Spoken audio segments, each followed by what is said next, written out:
Yes, Mr. Keating. Good afternoon, Mr. Chairman. Could I call Rebecca Blackburn, please? Thank you.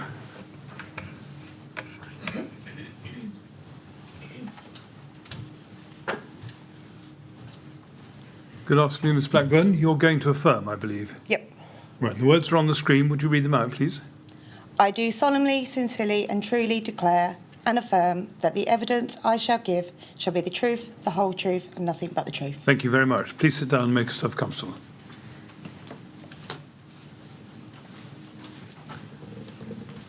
Right, yes, Mr. Keating. Thank you. Firstly, Ms. Blackburn, thank you so much for attending today and assisting the inquiry with its investigations. Just a few introductory matters, if I may, which we say to all witnesses, but just to assist you, I hope, today. Firstly, could I invite you to keep your voice up as best you can, so Yes. that the scriber can capture your evidence. Also, to assist if you don't nod or shake your head, but say yes or no as appropriate, because it won't be captured on Okay. the transcript. Lastly, if there's any difficulties with any of my questions, just let me know. Is that okay? Yes. And I should have said, if you need a break at any time, again, that's something which, if you let us know, I'm sure we can accommodate. Okay. A couple of formal matters is just in relation to your witness statements. You've provided 2 witness statements to the inquiry.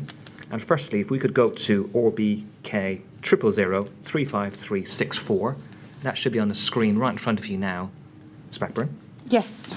And this is your first witness statement to inquiry, and that's dated the 17th of January 2019. If we could turn to page 12, please. That provides the date I just read out, your name, and could you confirm that's your signature? Yes, that is my signature. Thank you. And secondly, your second statement, if we could go to RBK 000-58170. Yes. And if we could go to page 19.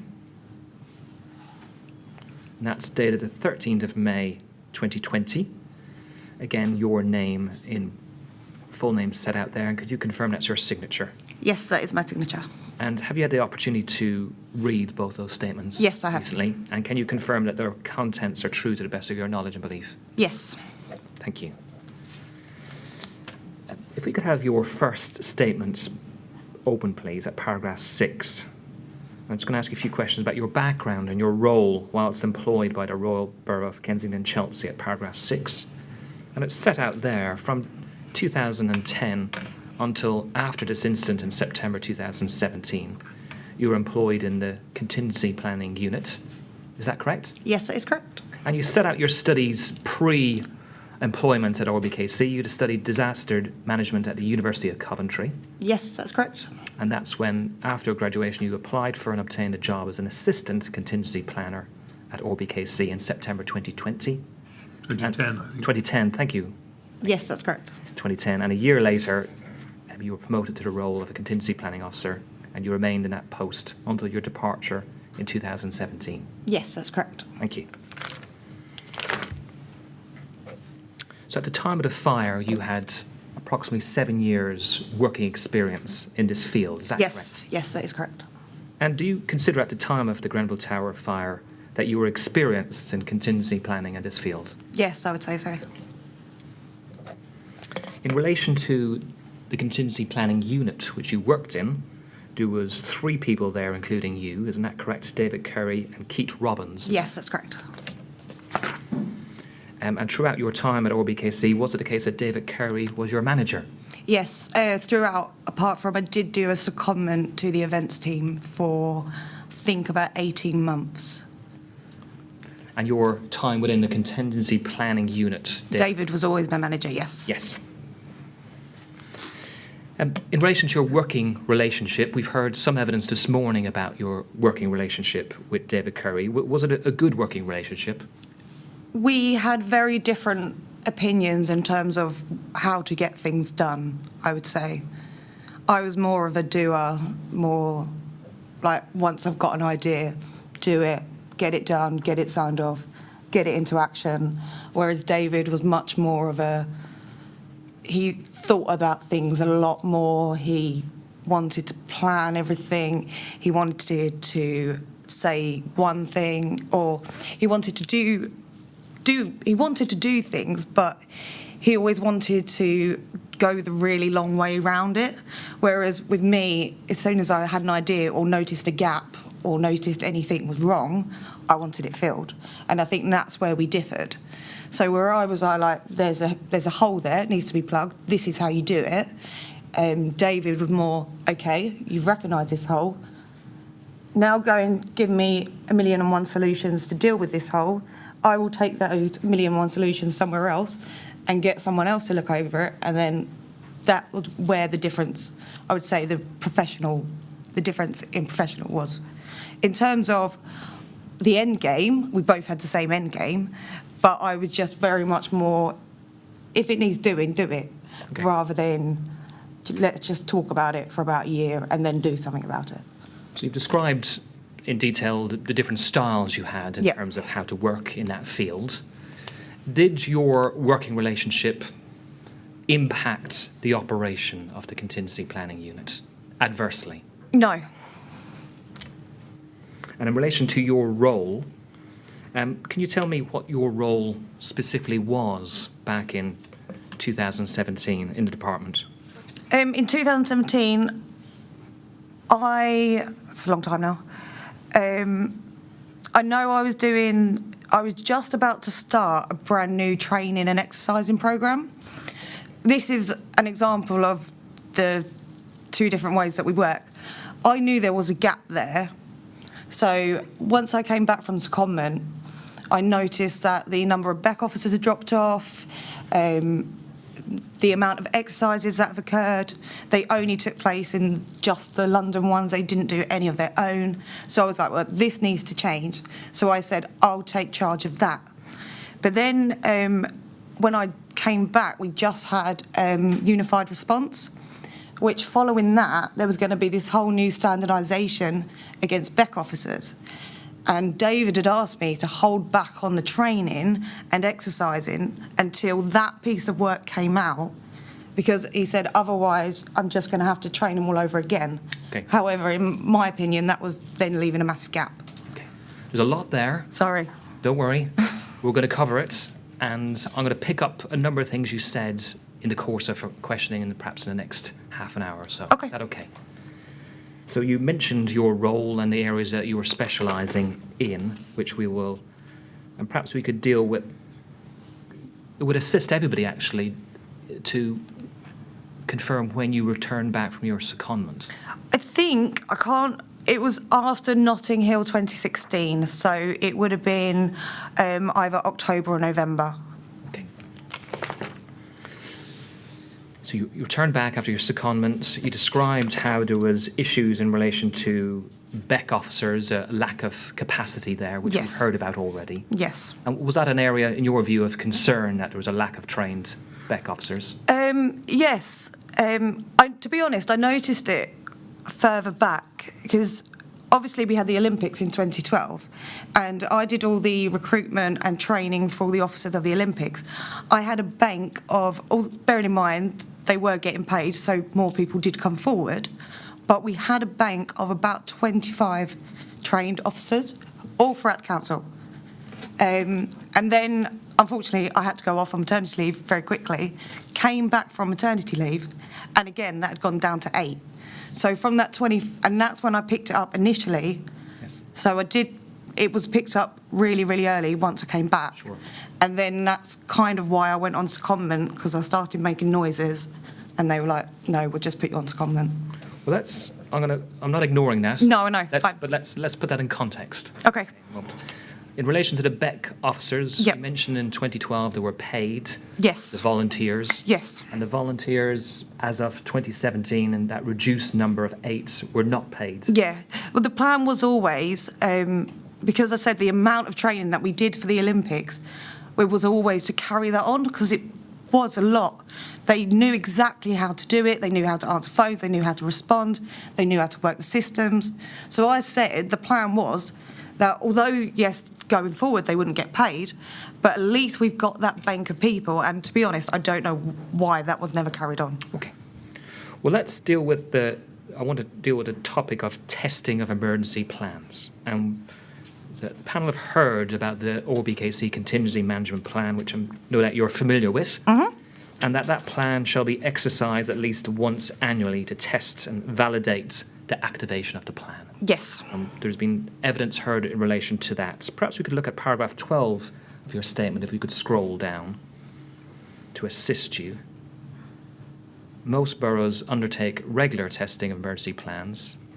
This helps iron out any difficulties and ensures that everyone knows what to do. However, in my view, the borough's plans had not been properly tested. We did not undertake sufficient large-scale emergency simulations. Instead, the CPU, Contingency Planning Unit, held the odd mini exercise. Was that the position? Yes, as I saw it, yes. And is there anything else you wanted to expand upon in relation to why you considered the borough's plans had not been properly tested? From what I saw, once I came back from secondment, looking back through very little records that they had, the only exercises that I saw was exercise Babel, I think it was, which I was still on secondment when that took place, so I didn't take place in that one. And all the others were just your regular Safe City, Connect. It was just the ones that LFB put on. There was no actual exercise that the borough put on specifically just to test their plans. Yes. I think we know that Babel was... Babel, yeah. Yes, was in, I think, November 2016. Yeah. And you were still... Either way, I didn't take part in it, so I think it might have been because I wasn't included in the planning as well. And in terms of the CPU held the odd mini exercise, what did you mean by that, the odd mini exercise? They're the small LFB, so not your Safe City, I think it's exercise prepared, those ones. We've heard a number of different labels for exercises, but I think we know the ones you're talking about relates to information testing. It's the small ones that just test like the communication aspects. I understand. Yeah. In your second statement, which I'm not going to invite you to look at, you list 6 external exercises largely organised through London Resilience that ORBKC participated between 2015 and 2017. We've heard evidence in relation to those. But did you consider whether those were sufficient to ensure that ORBKC's emergency plans were appropriately tested? If they were done properly, they would have been sufficient. And it begs the question, what do you mean if they were done properly? Was it not done properly in your view at ORBKC? No. Very often we did the very least we had to do. So whether it was just, okay, LFB want you to send in a sit rep at this time, that's what we'll do, and that's us exercising. When it isn't, that's just us filling in a form and sending it off, looking like we're exercising. Okay, so just exploring that for a moment. You're saying that we do the very least. Yeah. Was your view that ORBKC in relation to that participation doing the very least, was it because that it was capacity? Was it attitude? Was it commitment? What was it? I think it's a bit of all three, to be honest. So we did struggle with staff. You've heard that. We had a major issue with getting staff on board. Yes. Also, I think there was a culture of not wanting to ask as well. So people were afraid to go, can you take part in this? This is why. No one really explained to anyone the benefits of why the contingency planning team was there. We were just there to maybe just put a bottom on a seat. That's how sometimes it came across. Because we weren't obvious enough and we kind of kept in our own little department, and it was only when we went fully open plan that people kind of even knew who we were. Before, we were in the annex, no one even saw us. I don't think anyone even knew we were there. So when we went open plan, it was a bit different. But I think at times, David as well was afraid to ask. Okay. Again, I'm just going to explore some of what you said. So there was the visibility within the organisation. Yes. You mentioned that contingency planning wasn't visible, and there was a lack of awareness of who you were and what you did. Yeah. The only time people generally got emails from us was when we did our business continuity renewal. Yes. And that was an email with a form, fill it out, and then they never heard anything from us again. And then until the following year. And I think that's the routine that that unit got into. You mentioned that there's a culture of not asking, wanting to ask. Yeah. Are you talking about within your units where you worked, the three of you, that was a culture of not wanting to ask? Yes. Or are you suggesting it's wider than that within the council, local authority as a whole? I think when I finally got out and spoke to people, everyone was more than happy to work with us. Whenever I put on the Notting Hill exercises, everyone was more than happy to work with us. So I don't think it was as a culture within the council. I think it was more and a wrong perception from David that people aren't willing to give up their time, because they were. And in relation to people not willing to give their time, was the position that ORBKC didn't pay people, was that a factor in a lack of interest or ability to act as a ORBKC volunteer? I think it did become a factor towards the end, especially when we was working so closely with Hammersmith and Fulham, because they had a paid rota. And obviously officers speak to each other. They did work very closely, especially in the by-borough waste, because a lot of the H&F officers were on that rota, yes, getting paid for doing work in Hammersmith and Fulham. So when they were asked to do RBKC, why are they getting paid? Why aren't we? So I think the payment towards the end, but only when we started working more by borough. Before that, like I said, I just think David thought everyone was going to say no. Okay. Well, we've explored to an extent what you've raised about concerns as to the lack of training and testing. And I just wanted to ask what the circumstances in which you raised this. Who did you raise it with? I've raised it with every senior director that I've had, way back to when Graham was there, which is before Tony Redpath. I've raised it with Tony Redpath. I've raised it with Stuart Priestley. I raised it with the interim community safety officer. I think his name was David. He came from Redbridge. I raised it with him.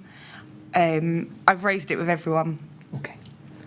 And obviously we've had Stuart Priestley, who's given evidence. Yes. And Tony Redpath was in his post at that time. In relation to perhaps those individuals later in your time at ORBKC, focusing on those, what was the response when you raised this?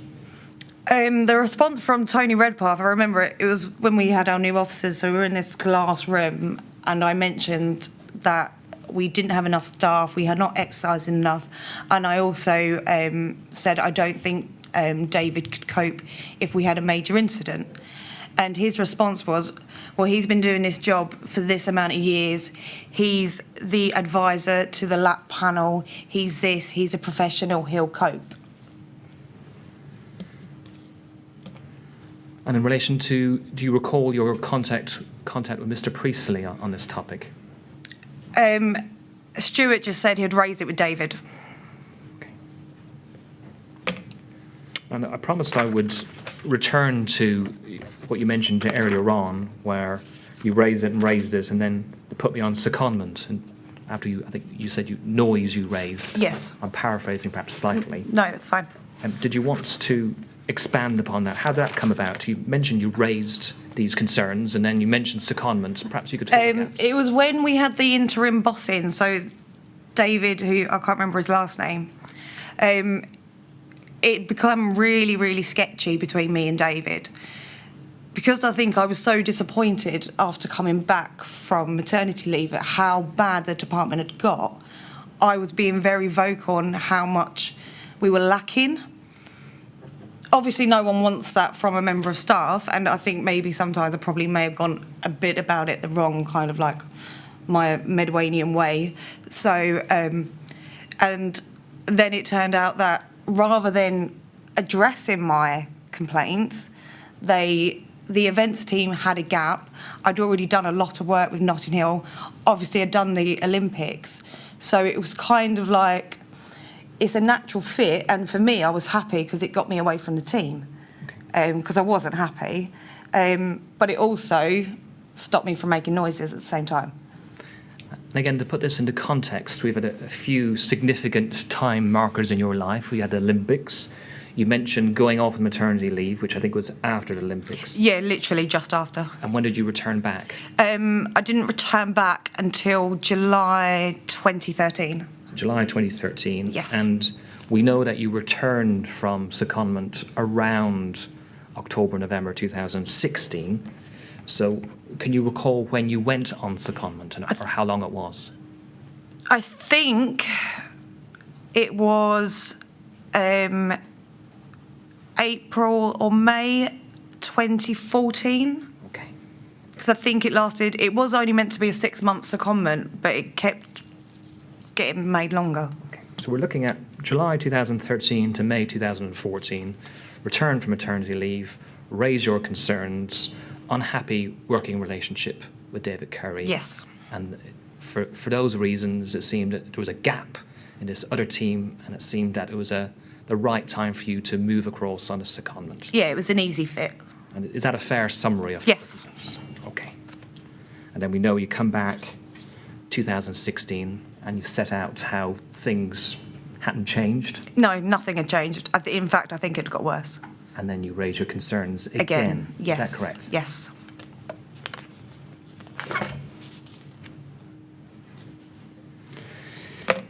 And in your view, did a lack of testing and exercising of RBKC's plans affect the actual response to the Grenfell Tower fire? Absolutely. In what sense? People weren't 100% aware of what they were doing. Also, I think we'd never done an out-of-hours activation exercise. So you've seen the contingency management plan many times over the last couple of days. And in there, it's got a clear kind of diagram, what you need to do and who you need to call and which route you go down. That was never exercised. And although that contingency management plan is updated every year, David, when he first did the first one, which I can't remember which year the first one was, it hasn't changed since then. The activation process hasn't changed. So I don't think they kept a record of what the changes were, but those activation processes are exactly the same in 2013 as they were in 2017. They had never once been activated. So to see what happened then on the 14th isn't really a surprise, because yes, David wrote the plan himself, but he wrote it back in 2013. If that's not routinely exercised or routinely practiced, then it will fall down. And in my opinion, I think that's where it was lost, Grenfell. Okay. We'll come back to that question perhaps as we go through the evidence, and if there's anything else you think where was significant and we can touch upon it. I'm going to just deal with briefly by overview with the BEC training. And we've probably covered this already, but perhaps by summary, is that you were responsible for arranging the training Yes. of BEC officers, isn't Yes. it? You've mentioned the difficulties with recruitment. Am I right in understanding that when you returned back in November 2016 and you were trying to devise a new training plan, Yes. that was paused because of awaiting BEC standardisation? Yes. So I had already devised, and I think you've seen a copy of it, the actual training schedule, what units I was going to do, and I was in the process. I'd already done the first unit, which was the introduction to emergency planning, because what I always found with BEC officers was that they wanted to do it, but they didn't understand really why they were there. And unless you understand why you're actually in the room that you're in and why you're doing what you're doing, you're never really going to fully apply yourself or fully understand. So my first unit as such was Introduction to Emergency Planning, which told them all about the council, all about the bigger structure, understanding how they fit into other arrangements, understand how they fit into the 33 London boroughs, And that I'd actually delivered, but then was told to pause before we go in to do the actual kind of logistical bit, like this person does this, this person does this, because of the standardisation. Okay, I want to show you an email which may come somewhere in this sequence as you describe it. Okay. Maybe a little bit earlier in the sequence, but let's see. It's RBK 000 68318, please.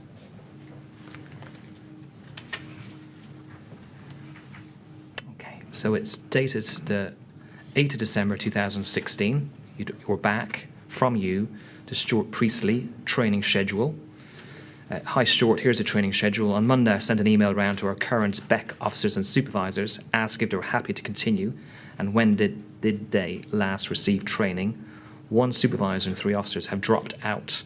The last training the officers can remember was the exercise that you were a controller with in October 2015. Some officers have said to me that they would not be happy to partake in another exercise without training. Does that assist you in terms of the circumstances that you were operating at that time? Yes, so I'd already written the training schedule that you've seen. Yes. Sent that to Stuart, and it was after this that I did that first unit. Because at the time, looking at, I think probably one of the LFB exercises was probably due to happen, because they did happen routinely twice throughout the year, yes, and generally normally at the same time. So this would have been just as one of those exercises coming up. And to be honest, they all did say that to me. They said, how can we take part in an exercise if we haven't been trained? Because I think from their point of view, even though we're not testing them, we're testing our procedures. Yes. It could be that we're setting them up for a fall, which obviously was never the point, because it's our procedures that we need to test. But they weren't willing, which made sense to me. Okay. So from this email, which is November 2016, it appears that the last BEC training was in October 2015. That was the exercise. That's exercise. Yeah. Well, the last training the officers can remember was the exercise. The exercise, yeah. So both words are in there. Is it the case that the last training that they received, some of this was when you were on secondment, was back in October 2015? It could have been, yes. So you've raised issues in relation to training and exercises. And did you think, as of June 2017, that the training and exercises available to the BEC officers was sufficient so that they were equipped to deal with the Grenfell Tower fire after? No.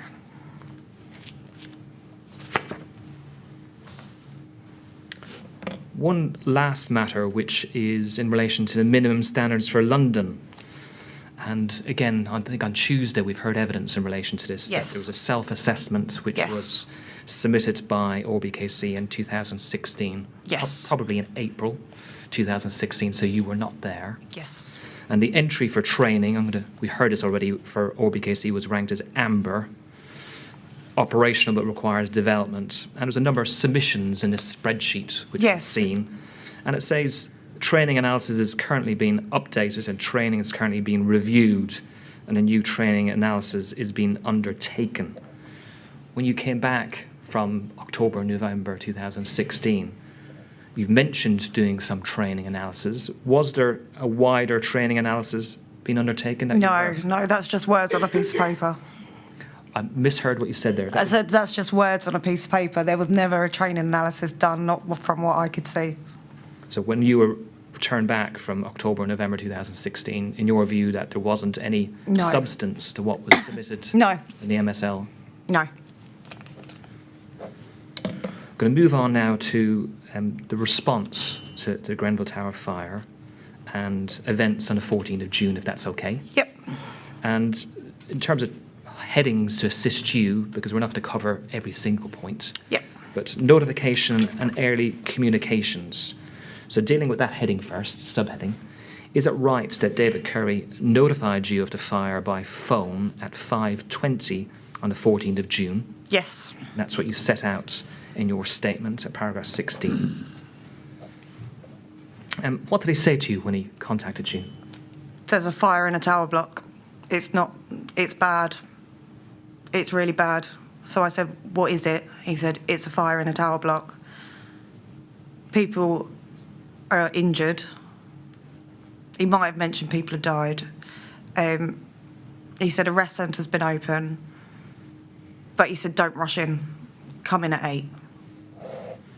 You mentioned in your statement that he was at pains to stress that you should not rush in. Yeah, he did. He did. He said do not rush in, come in normal time, 8 o'clock. And did you query that with him? Not at the time, because he told me it's a fire in a tower block. In London, a fire in a tower block is very different to a tower block on fire, which obviously what it was. So for him to tell me it's a fire on a tower block, that in my head was, okay, may have implications for the people involved in the flat itself and maybe the surrounding flats, and it could just be a large-scale evacuation of, say, a tower block.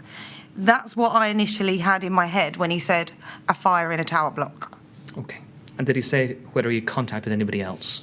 He said that he'd phoned Elaine and she was on her way in. That's Elaine Chumnery? Yes. Beck officer? Yes. And in relation to Stuart Priestley? I don't think he mentioned him on the phone. And is it right that towards the end of the conversation he said, I'm still in my flats and I'll head into the Beck soon? Yes. And then he signed off with, by the way, it's all over the news. Okay. So what did you do after? Turned on the news. Okay. And then that's where your assessment Yes. changed from fire in a tower block? Yes. As you described a few moments ago? Yes.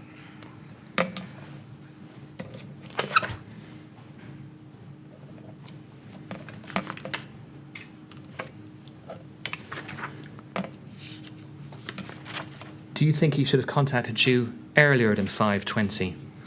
He needed to have contacted someone. Whether that would have been me or not, I don't know. But the amount of stuff that he needed to do, or the amount of calls he needed to make, not one person could have done that. Like I said, there's a clear activation protocol. Yes. That was not followed. And because that wasn't followed, the right people weren't called in the right positions.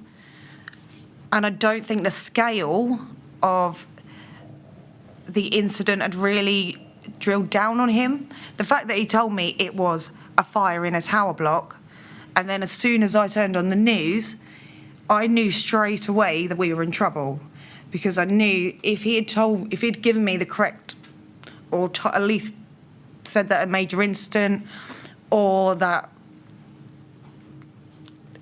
it's like as bad as it is, then I would have kind of understood where he's coming from. But as soon as he said it's fire in tower block, it's all over the news. I turned on the news, I saw what I saw. I knew that the right people, that things were going to go awry, because the Beck should have been opened by the time if things had been followed, the Beck should have been opened 3 o'clock, 4 o'clock. Okay. Just want to draw out something from what you said in your second statement.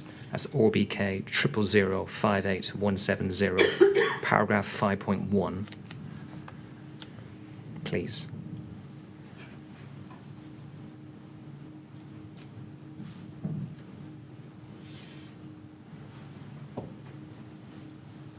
Thank you.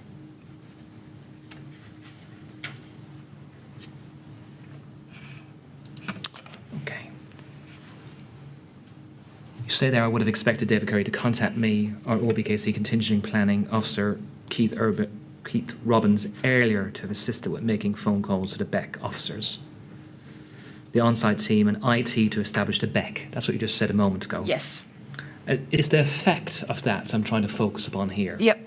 And your assistance. As it was, David Curry was performing the functions of controller, managing the incident, and the Beck duty officer. I believe that David Curry should have relinquished one of those roles because the scale of the incident was such that one person alone could not discharge the functions of both controller and Beck duty officer. And Council Silver all at the same time. I missed that bit and that bit. Yes.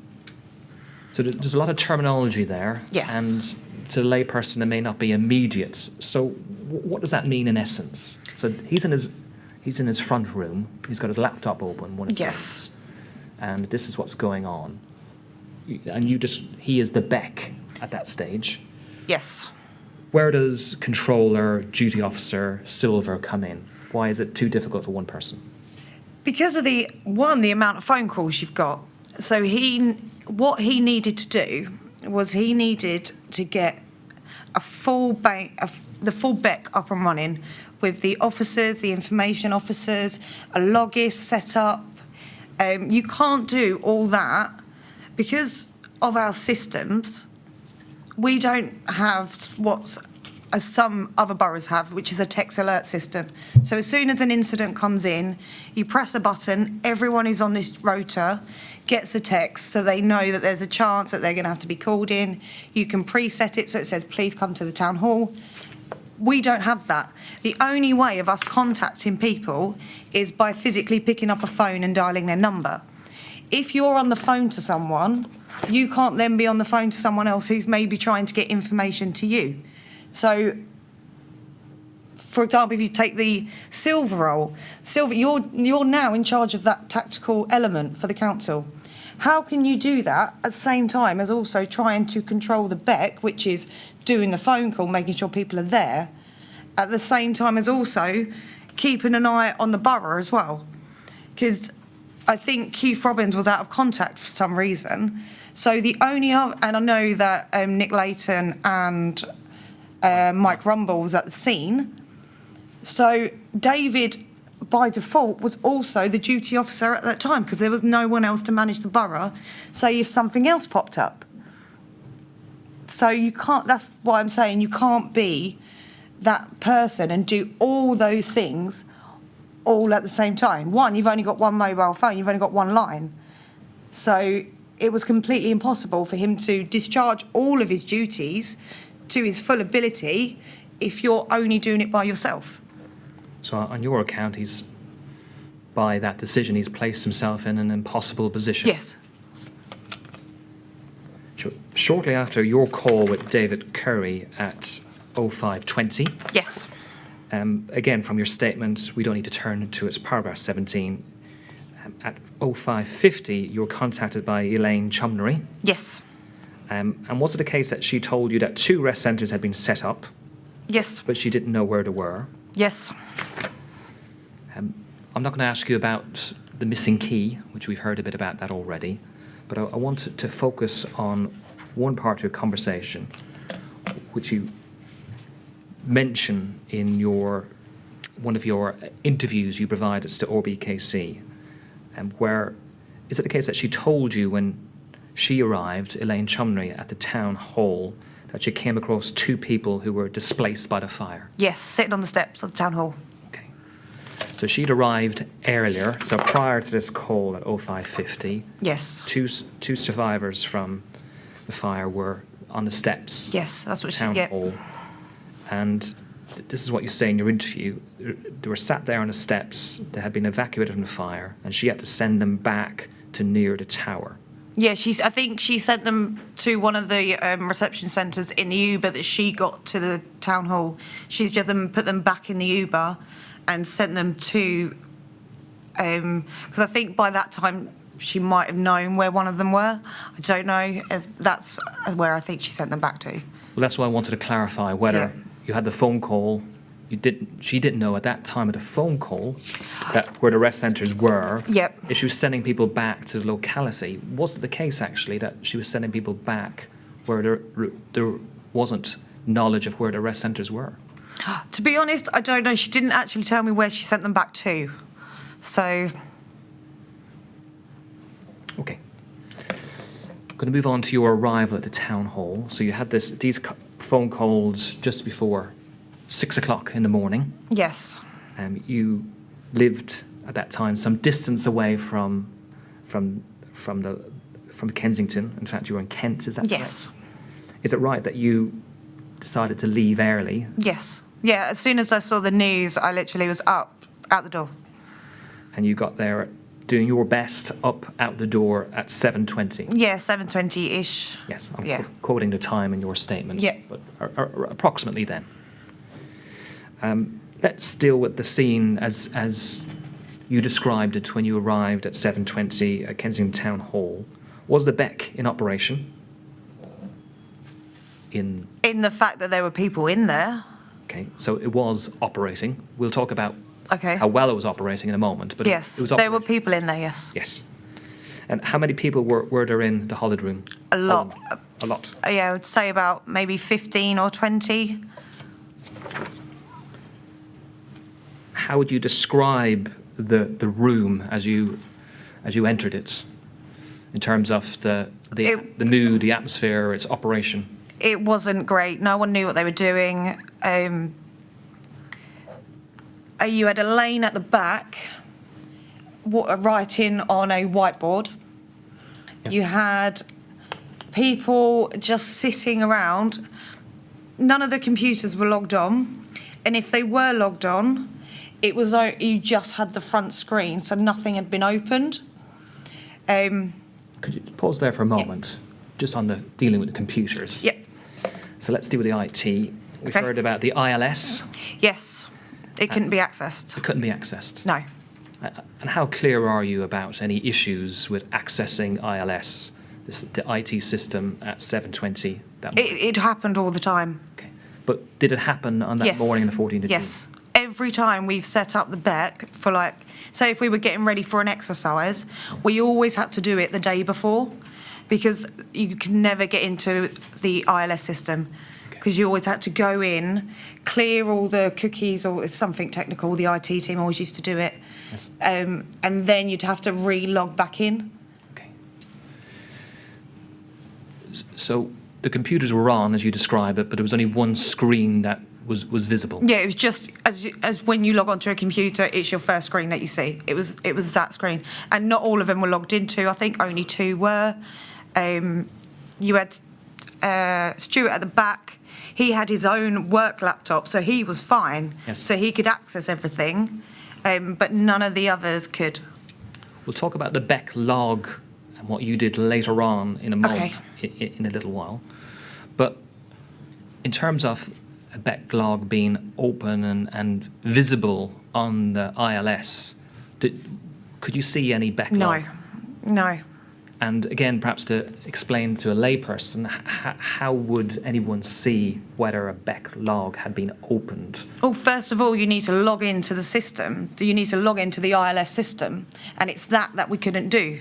Okay. So that's how I know that a BEC log wasn't open, or if it was open, it had been open from somewhere outside of the BEC. Yes. Because none of those BEC computers could log on to the ILS system. So you mentioned in relation to the IT that every time you did this in terms of exercises, you would have to set it up the day before. Yes. So was it the case that there was a long-standing issue in Yes. terms of the IT systems? Yes. And had this been raised? Yes. Many times, every time an exercise, always raised it with David. And I think we've seen an email where perhaps a few weeks beforehand that there was efforts by Mr. Curry to try to change and get an upgrade in relation to IT. Yes. Were you aware of that? I wasn't actually until I watched it. Okay. But the issues were still occurring Yes. on the 14th of June. I'd like, just because I interrupted you as you were describing the situation when you went into the BEC, but perhaps there's a feature you could assist us with. If we open up your interview with RBKC, RBK 000029019. And this is an interview which you provided to assist RBKC. It's on the 23rd of March 2018. It's not a police interview or anything like this. It's something called Project Athena. And you were there and asked some questions. And if we could turn to page 2, please, in the 3rd paragraph.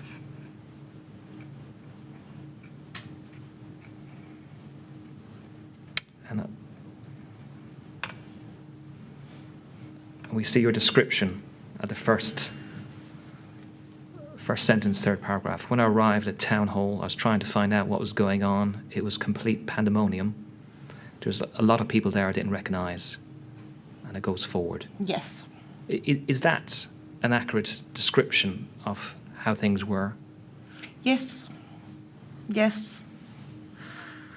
Did you consider that, although it was busy, it was an organised BEC and everything? It wasn't organised. It wasn't. No. For a BEC to be organised, people need to have designated jobs, designated roles. They need to be allocated to certain phones. They need to know what they're doing. There needs to be a flow of information. People were picking up phones here, there and everywhere. The main people that were actually picking up the phones were Laura Johnson's housing officers, as they were the only ones in the council at that time, because she had already been proactive and got her officers already in, already ready.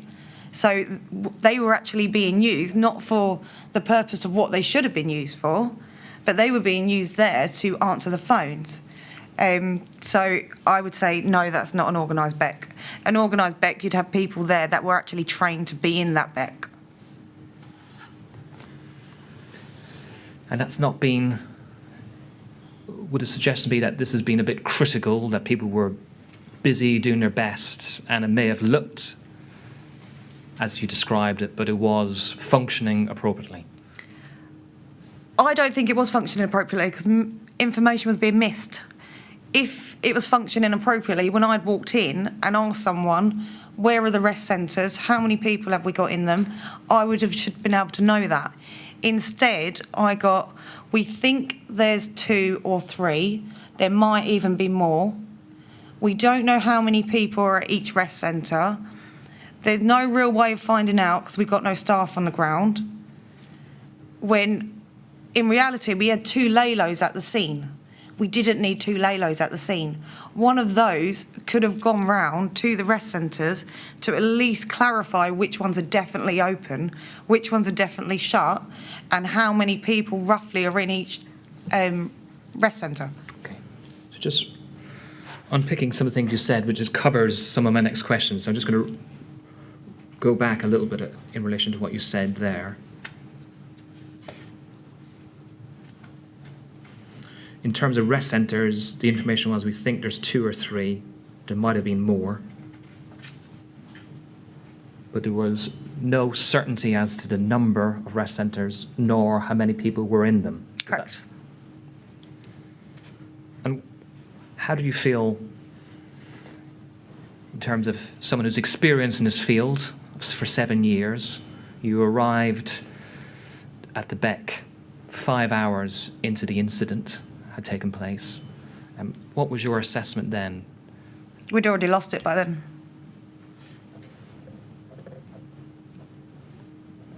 Were you concerned? Yes.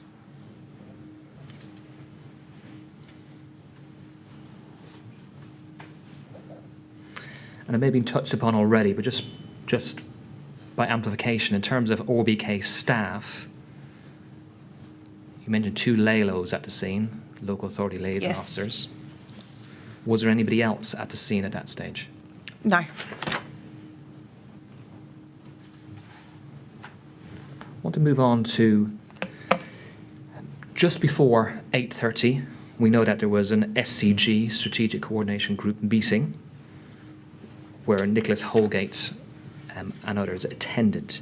And perhaps we could open up your first statement, please, at paragraph 21.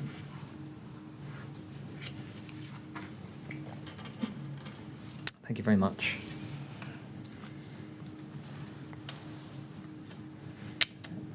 By 8:10, Nicholas Holgate and Tony Redpath were inside the BEC. David, Curry and I had a meeting with them. I'm going to just pause there for a second. I'm going to ask you about that meeting, all right? How would you describe the mood when the 4 of you spoke? You were there, David Curry, and 2 senior people, Tony Redpath and Nicholas Holgate. I didn't say a lot. I was just there as David literally grabbed me and went, Rebecca, you need to come here. And he said something about an SCG meeting that the 4 of us need to attend. I did question whether I was the right person to attend, as I'd only just been there. I didn't know anything, really. I only knew what was written on the back of the room with the whiteboard. That's all I knew. But David said, no, you need to come and attend, and we all went into a room. So before the SCG meeting took place, forgive me, was anything discussed amongst the four of you prior to the meeting about the ability of ORBKC to deal with the response? Not that I can recall, nothing that jumps out. Was there any discussion at that stage regarding getting help outside of ORBKC, including invoking the provisions of the London Gold Resolution? No, not before the SCG meeting. Not before the SCG meeting. Was there a time where there was a discussion on the morning of the 14th of June? Can you recall? The only time I can recall was further on in the day, in the morning, when it became apparent that we needed rest centre managers from H&F.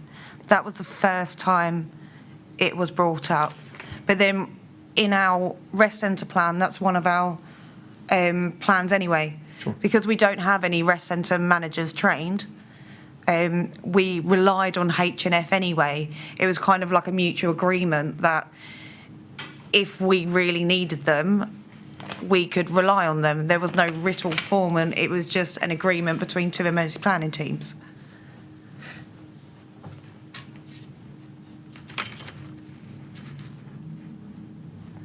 If we could turn to your second statement, please, which is ORBK 000587170 and paragraph 14.9.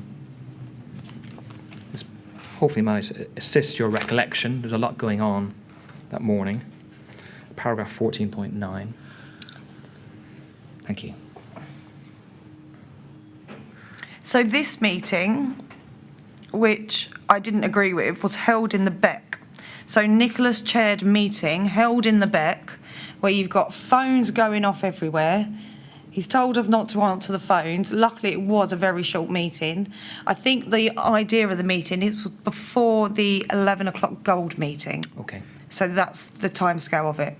We'll just pause there for a second. Let's read this out so everybody can have the opportunity. So I attended a meeting in the Beck, chaired by Nicholas Holgate.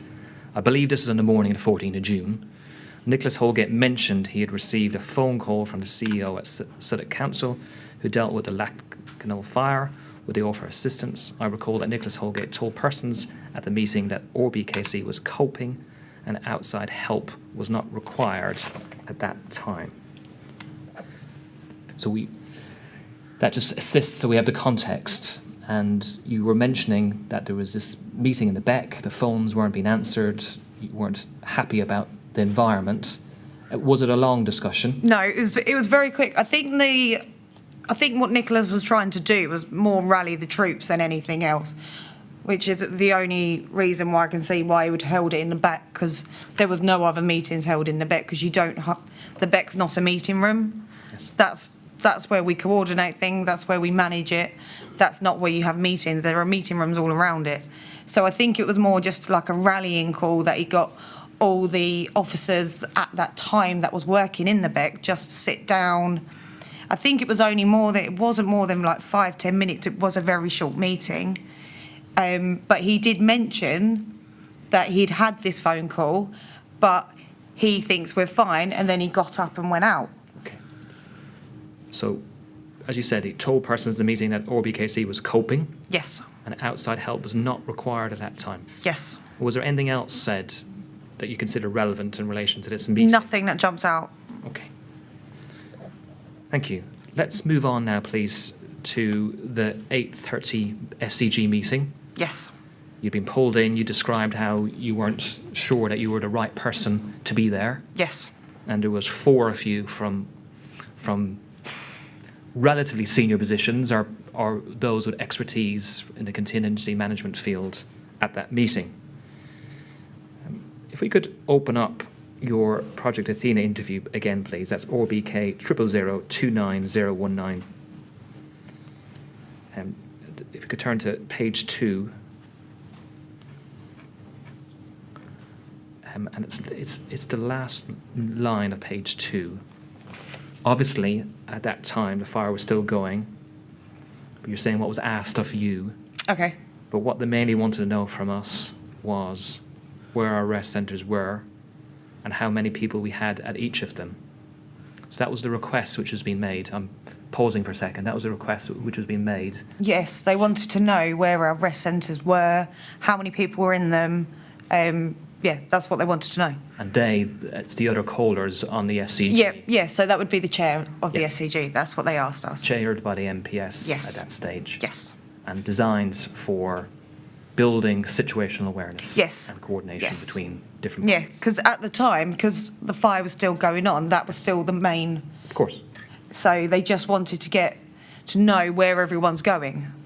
And this is what you say. When they asked, David just looked at me to answer them. So all I could do was tell them, look, I've just walked in, but this is what I know. We've got rest centres at Portobello Rugby Club, or Rugby Portobello Club, and St Clements, and we don't have anyone on the ground at the rest centres yet, but we have 2 Lalos at the scene. I asked David that was right, and he just mumbled something, and then you left the telecon at one point and went into the back. We can pause there for a moment. Is that right? Is that a summary of the position? Yes, How confident were you at 8:30? I wasn't. I was just going to finish the sentence off. It may still be the same answer, but how confident were you of RBK's understanding of what was happening on the ground at that stage? They weren't confident. They didn't know what was happening on the ground at that time. How can you if you haven't got people there? You say in your statement, we don't need to turn to it, that during this 08:30 meeting, and it's alluded to in what we've just read a moment ago, that Elaine Chumnery again Yes. entered the room that you were in listening and participating in a telecon and said that she needed urgent assistance in the back more than once. Is that correct? Yes, that's correct. And did Elaine Chumnery say why she needed urgent assistance in the back? Well, as I've said here, I did leave various times and then come back in, and it was request to, we need, I think one of the requests was getting the electoral roll so we could find out who was there, so we could get a picture of who was missing. I think that was one of the requests. Another one was about staff. When do we put the staff in? Which rest centres do we put the staff into? Another one was food and shelter. How do we get food to the rest centres? So it was the logistics of running a rest centre. That's what the council should have been doing that morning, was running those rest centres and making sure everyone and everything is in the right place. And those were the requests that were coming in. And because at that time, I think it was still Elaine, and Green might have joined her, who was another trained back officer at that point, but it was just the 2 of them.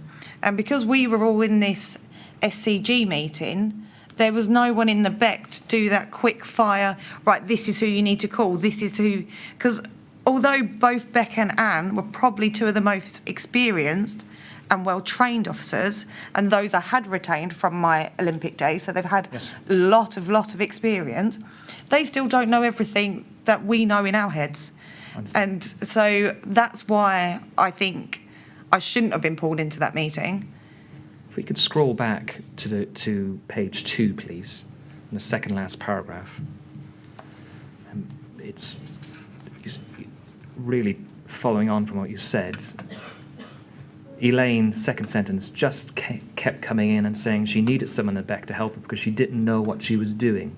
But David was adamant that I had to stay in the meetings rather than go to assist Elaine in the back. Is that correct? Yes. So at one point I did just get up and leave. I just ignored it because I thought that was more important, because I think at the time it wasn't the local authority bit. So I thought it wasn't a convenient time to exit the meeting, sort what I needed to sort out, and then come back in. Okay. So the time you were away, does it flow from what you're saying that there was a leadership gap in the back? Yes. And generally, was there an issue regarding a lack of those who were senior members there to lead on the 14th of June?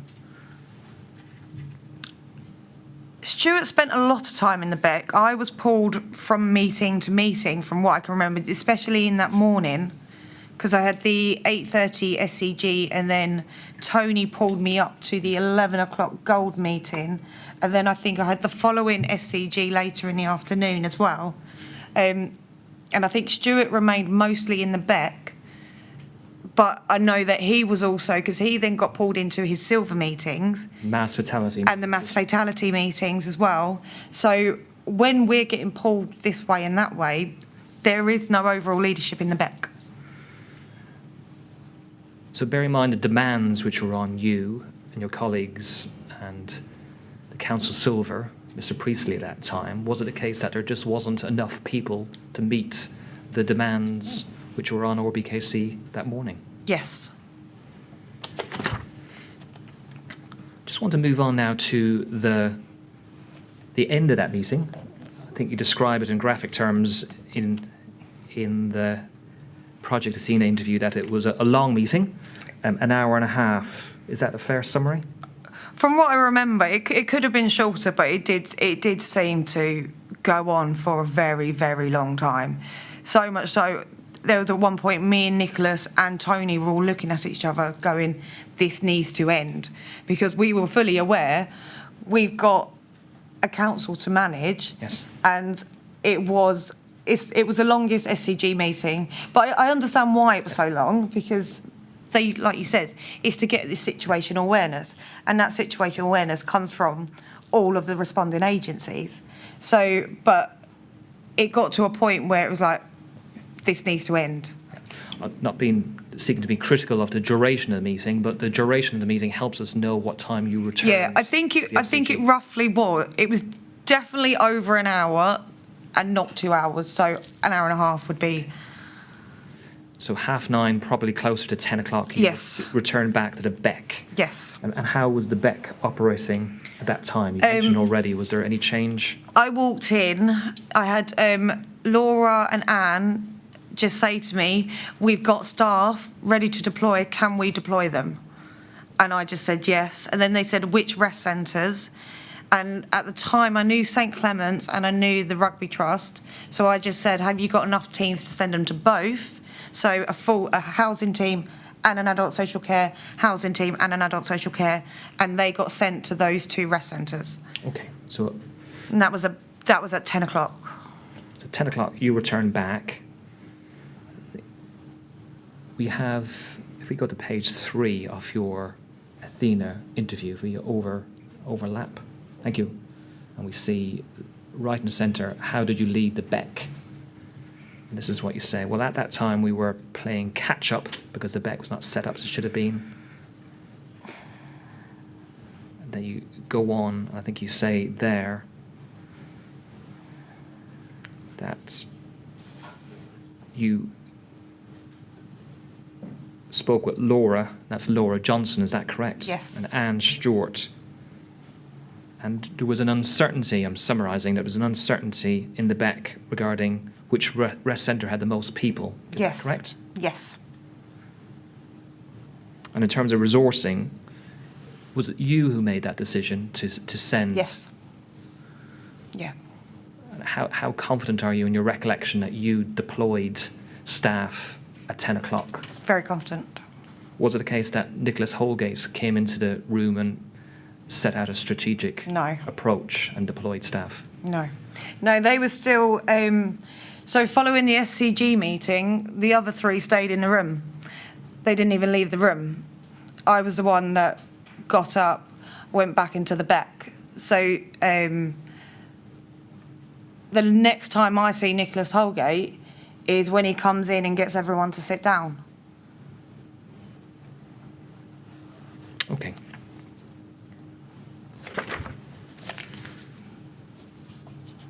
And in relation to the timing of staff, we've touched upon already, 10 o'clock was when staff were deployed at the town hall to the locality.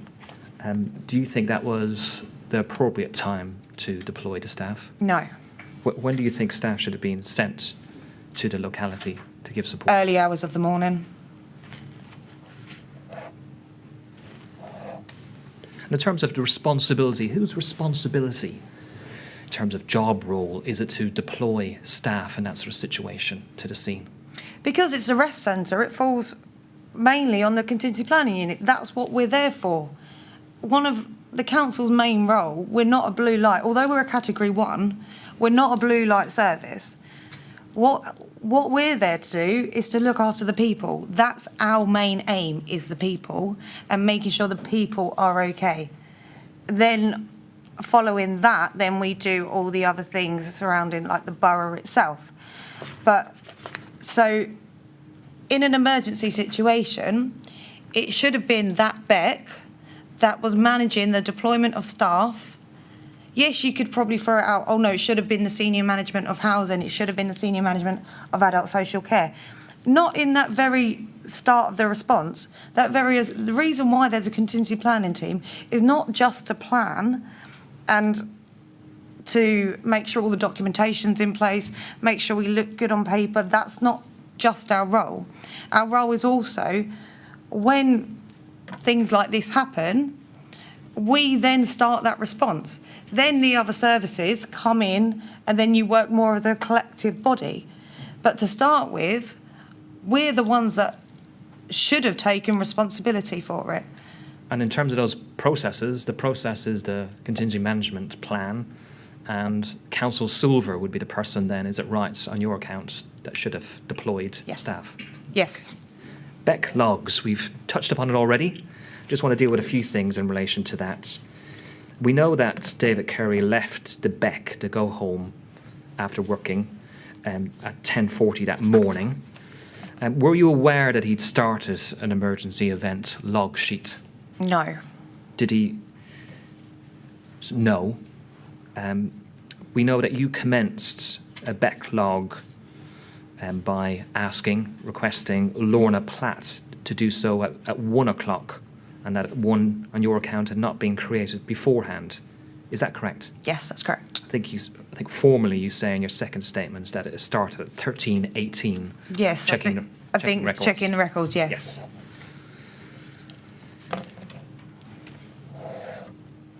And can you say why there was a delay in setting up the log until 13:18 on the 14th of June? I asked initially, but because we couldn't get into the computers, that's why one wasn't set up. And then, like I said, because I was pulled from meeting to meeting, I think I tasked Anne with getting IT in to getting all the computers up and running. And by the time I was kind of back in the Beck, it was about 1 o'clock. All the computers were working. Lorna was there, and I just said, we need to start a log. I didn't want to go back and retrospectively fill it in because of the scale of the incident. I don't think that would have been right for us to, which is why it starts at 1, because you have got the ability to retrospect and do the log, so you can, because you've got the ability to change times, so you can put in a log. Although you might have put it in at 18 minutes past 1, you can change it to make it for it to say 10:30. But I didn't want to retrospectively do that because I wanted a true reflection of this is when we started the log. I was aware that I wasn't even aware that David kept one. I presumed David had kept one, and I did ask for it after the incident, after those first 3 days. But I never actually saw it until this process started. So a log, we've heard a lot about them. It creates an audit trail as well. Yes. But is it also a way where tasks are kept track of as one goes along and is populated and operated that way? Our one is, yes. Yes. Some logs you can just have, I did this, I did this, I did this, I did this. But because the way the system that we used, which is, I think it was based on SharePoint, looked slightly different, but you could put open, closed, yes, and you could say action and what the outcome was, and our log did have the ability to do that. And would you consider it an important tool when there's multiple people working in an environment where there's new tasks coming in all the time? Absolutely. Whilst we have this document open, if we could please go to page 4 and just explore something you said in relation to the log. And we see the questions. Some documents which I've seen are logbooks which are created by Dave Curry, who started the log. This is what you say. I instructed Lorna Platt to start a log about 2 p.m, either on the 14th or 15th, I can't remember. It was as soon as the government said we needed a public inquiry into the fire. Pausing there for a moment, Yep. you're doing your best. This is in 2018. Yes. We know that you started a log on the 14th of June, and we Yeah. know that a public inquiry was announced on the 15th. Yes, yeah, so So that's you recognise the difficulty with Yeah. memory there. But I just want to explore a little bit more the passage that you say that follows. That was when the red light started flashing for me, and I knew that we needed to log everything we did. I told Tony we were in trouble because we didn't have a log and we hadn't reacted quickly enough. Do you recall when you had that discussion Yep. with Tony? yeah, like I said, it was when the public inquiry was announced. So, like I said, my dates were off a bit there. I apologise for that. That's okay. But yeah, as soon as the public inquiry got announced, I mentioned it to Tony straight away. And I think what I'm applying there is the fact that we didn't start the log until 1 o'clock. Yes. Not that, now the inquiry started, now we have to start a log. It was our log didn't start when the incident started. So those first actions, which are, in my view, probably one of the most critical ones, can't really be scrutinised because there's no, as you said, audit trail. So, and that's what I said to him. That's what I was alluding to when I think I said that. I apologise for being a bit mixed up with dates and times. And what was Tony Redpat's response to you when you spoke on the 15th of June or thereafter, when you sort of said, we're in trouble because we haven't done everything as we should have done it, within the context that you described it? What was his reaction? He said they wouldn't look into us, they'd just look into the cause of the fire. Okay. Mr. Chairman, that may be a suitable moment, a natural break. Is it suitable for you? It's suitable for me. Yes. Thank you. All right. Well, Ms. Blackburn, we have a break during each session, and this looks like a good time to take the afternoon break. So we'll stop there. We'll resume, please, at 3:30. And while you're out of the room, please don't talk to anyone about your evidence. Okay, thank you. Thank you very much.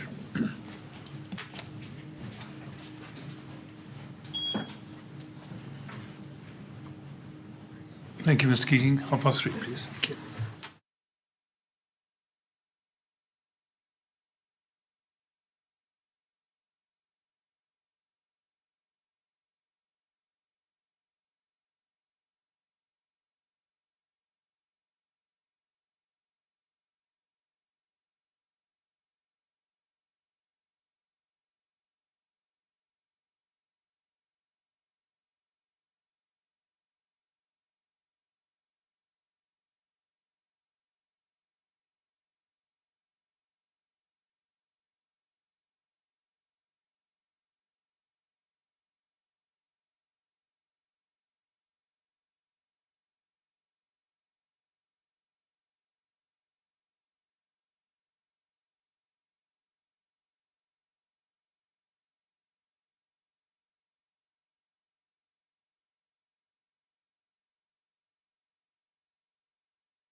Could you ask Mr. Blackburn to come back in, please?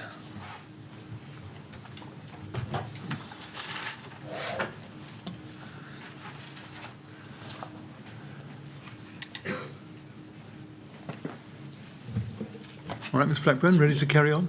Thank you. Yes, Mr. Keating. Thank you.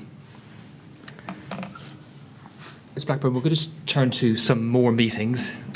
You mentioned in your statement that you attended both of the RBKC Gold meetings that day, which took place at 11 o'clock and 3 o'clock. Is that correct? I think I got a bit confused. I think it was the 2 Gold SCG meetings that I attended. I definitely attended the first 11 o'clock Gold meeting, but I know I'm not minuted, so I may not have attended that 3 o'clock one. It was just so many meetings that day that I think when going back through, I may have got the 2 Gold meetings mixed up.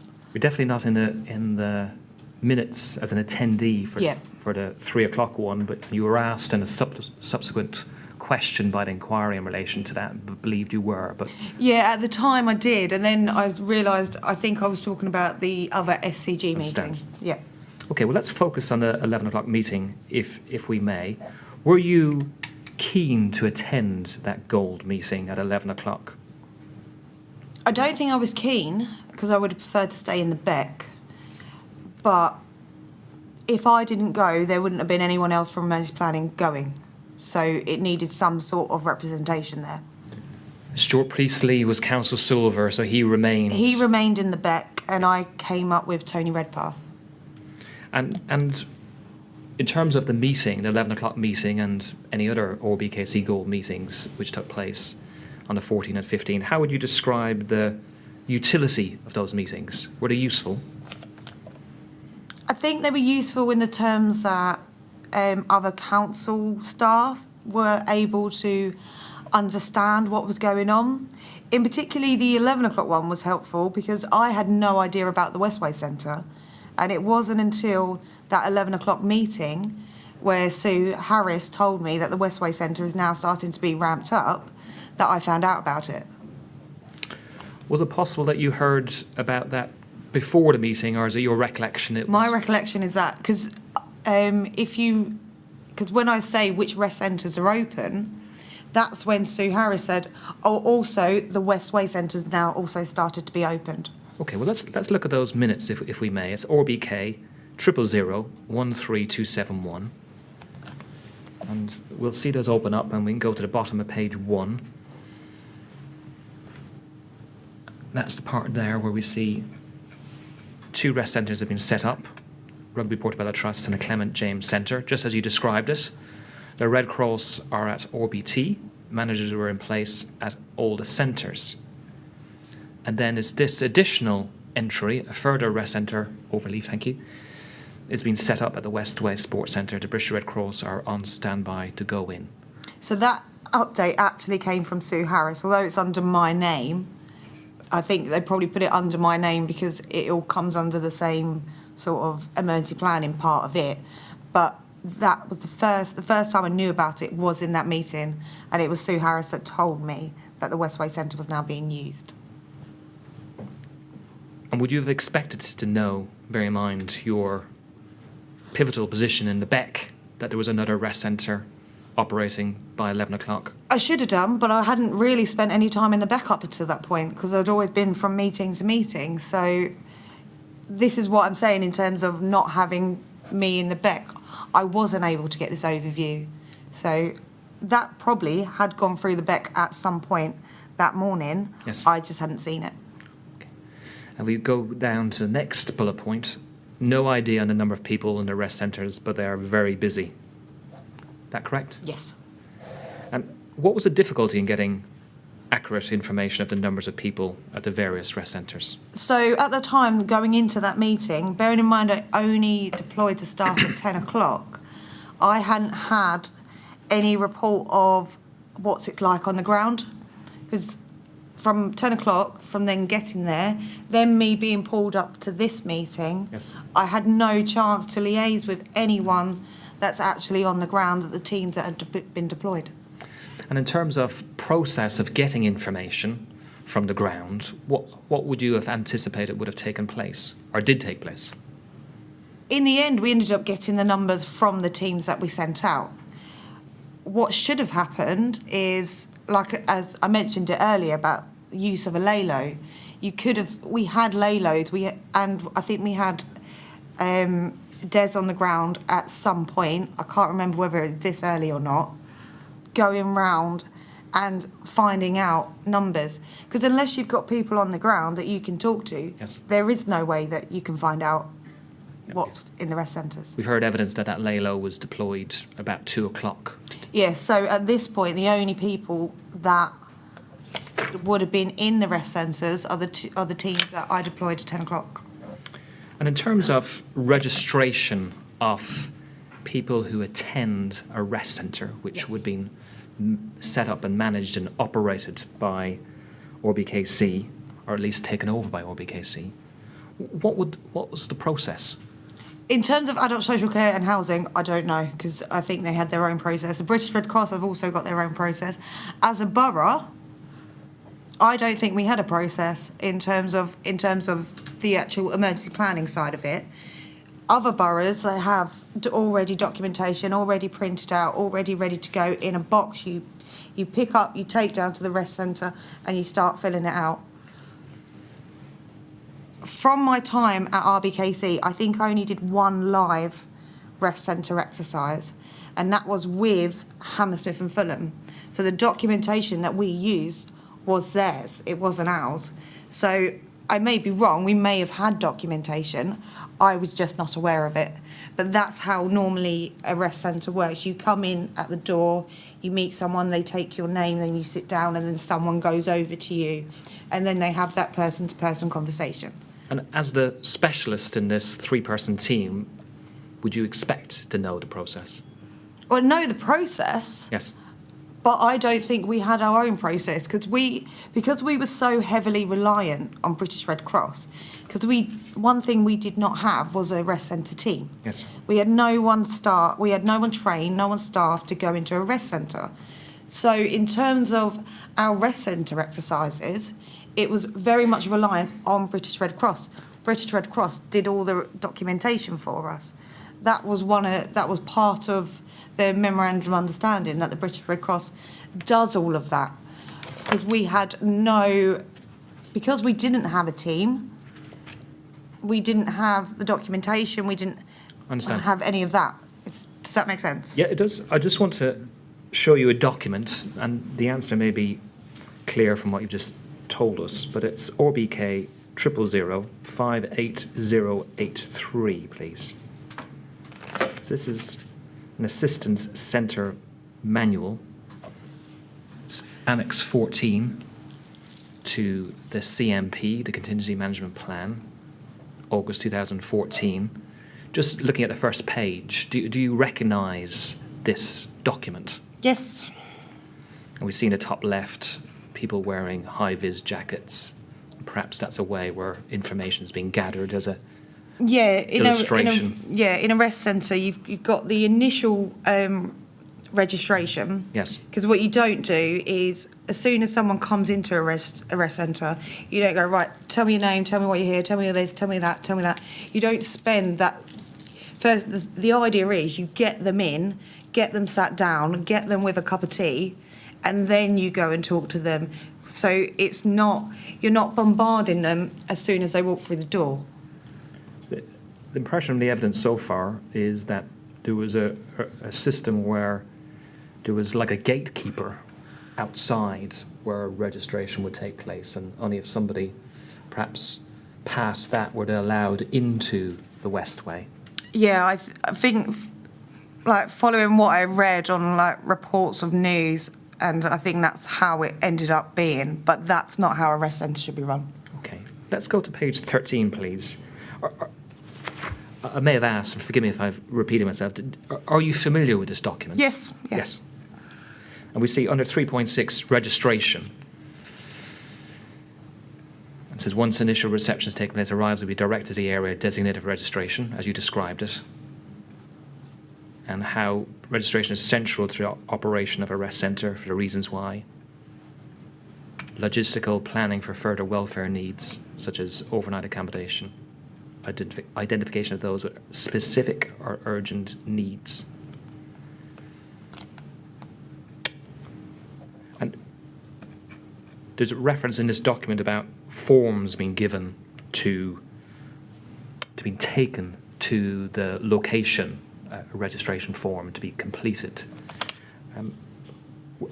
Probably follows from what you said. Are you aware whether there was any forms provided to British Red Cross, or was on the basis that they were going to do that, bearing in mind your agreement with them? I was always under the impression that it was the British Red Cross. This document was 2014. Yes. So it's probably quite old. Yeah, I was always under the impression that it was the British Red Cross that did all the documentation. Never have I seen any council logo, council branded documentation in terms of rest centre. Perhaps we could just go to page 15, and there's a visual demonstration of... H&F1. That's the one I've seen. That was the one we used when we did that live exercise. But like I said, it was in conjunction with H&F, Yes. and H&F have their own rest centre. They don't rely on the British Red Cross. Like they've got their welfare officers and their bronze officers, they've also got a rest centre team also on standby. So that's why they're very different, because this document does look very, very similar to the H&F version of this. Yes. So this is where the two boroughs are slightly different, because we don't have our own team. Yeah, we've got H&F's documentation, but I've never seen like an RBKZ version of this. I understand. In terms of the evidence, you mentioned that you've been following the evidence, and you may recall yesterday evidence in relation to British Red Cross and their experience of completing registration forms at the scene in triplicate and providing copies to RBKC at the Westway, and the discovery that some of those forms which were provided at RBKC at the Westway were left unattended in a box. Do you recall that evidence? Yes. Yes. I've done it in a short way, but you mentioned you've covered it. We read out a statement yesterday and today in relation to that. Were you aware of any concerns being raised at the BEC, to the BEC, from British Red Cross on the 14th or 15th or 16th of June? No, nothing came across. The Westway, once the Westway was properly established, it was more taken kind of away from the BEC a little bit, because it was managed by, I think, Sue Harris managed it partly. We did the rota for the Westway. We made sure there was a senior manager in there. But in terms of the actual, like minute-by-minute manager of it, I don't recall seeing that much coming through the BEC, especially on the 14th and even on the 15th or 16th. Okay. I'm going to move on to the 1400 to 2 o'clock SCG, Strategic Coordination Group meeting. And you attended that one. Yes. With Tony Redpath and Nicholas Holgate. And perhaps we could open paragraph 24 of your statement, RBK 000-35364. Paragraph 24. The second sentence. After the next SCG meeting, Tony Redpath, and Nicholas Holgate discussed when controlled the major incident would be handed over to the borough. The feeling was clear. The borough was not ready to take control. They postponed the decision. So just to explore that at the moment, perhaps we don't need to look at the SCG minutes, but is it right that there was discussion at the SCG that it was coming to the time where RBKC would take over the lead of the recovery coordination group? Yes. So it was, I think the fire may just have been put out, or it was getting to that point. And so once the emergency services have done their bit, then it falls to the council, the local authority that's in charge of the incident, Yes. to then take the lead in terms of recovery. And that was discussed. And this point here, we've got emergency response, Yes. emphasising the word response, and then it moves to recovery. Yes. And recovery would be the local authority's Yes. responsibility, and there would be a recovery coordination group in due course set Yes. up, which they would lead. Yes. This is what we're dealing with. Yes. And in relation to that, the feeling was clear that the borough was not ready to take control. Was that an internal discussion amongst Tony Redpath and Nicholas Holgate? Yes, they said that the emergency services are still on site. It's not recovery phase yet. We're still in the response phase. And that was their decision, and that was that. If we could move on, in terms of towards the end of the day, you've already commented upon how you thought ORBKC were performing that day. And we know that you worked late that night, Yes. and you worked to 11:30. Yes. Having left the house around 5:45 in the morning. Yes. And travelled the whole way back. Yes. And got up early so that you were back in the town hall by about 6:30 the next day. Yes. On the 15th of June. Yes. Whilst you were away for that short period of time, David Curry had been duty overnight. Isn't that correct? Yes. And how would you describe the Beck on your return on the 15th of June? It looked exactly the same as when I left it at 11 o'clock the previous evening. And what was your expectation on the 15th of June of how it should be? Well, I would have expected, as it is a quieter time, it's not. There was still going to be things going on, and I did ask David to finish doing the rest centre rota as well. But I would have expected maybe the log to be prettied up, go through actions, have a strategy for the day. So we walk in, we know what's outstanding, what's not outstanding, what direction we need to take. We know that we still had people that needed temporary accommodation. It would have been useful if they could somehow look through the emails and see if there was any emails that had been missed. There was a lot of emails going into that Beck email. And like I said, with the British Red Cross, they may have emailed the Beck, I may have missed it. So that's kind of what I was expecting. I was also expecting people to have the new Beck rota. We knew who was coming in. We'd already allocated the staff, but they should have been given roles. They should have had clear roles. So when the next member came in, okay, you're the information officer for the day. You'll be sitting here. This is your phone. This is, and then, okay, you're the logist for the day. That's what I was expecting. Okay. So again, a lot in there, but in essence, there was no allocation of roles. I think is something you mentioned in your statement a moment ago. Issues regarding the rota not being done. A realisation that there was emails which had been missed. Yes. And that being something of concern. Yes, because anything could have been in those emails. So you mentioned on the 14th of June that you felt that because the Beck was set up late that your role was behind and chasing to catch up. yes. Did you think by the morning, the 15th of June, that the Beck and ORBKC were on track, back on track? No. And during the day of the 15th of June, did you feel that there was sufficient senior ORBK staff around in the Beck to support you? I don't remember seeing Tony or Stuart in there for longer than maybe 10 minutes at a time. And the reason why they weren't in there, does it follow that they were at other meetings or being pulled? I think they were at other meetings because I think Mark Sawyer came in and I think another person might have come in and they just went off to meetings, came back, went off to meetings without actually giving us anything. When you say giving us anything, what do you mean by that? Like an update or where we are, what our focus is, what our strategic focus is, what our tactical focus is. That wasn't given to us. It was, there was a meeting going on over there with maybe, I think even Tony Andrews came in from Westminster, maybe. I might have got that one wrong.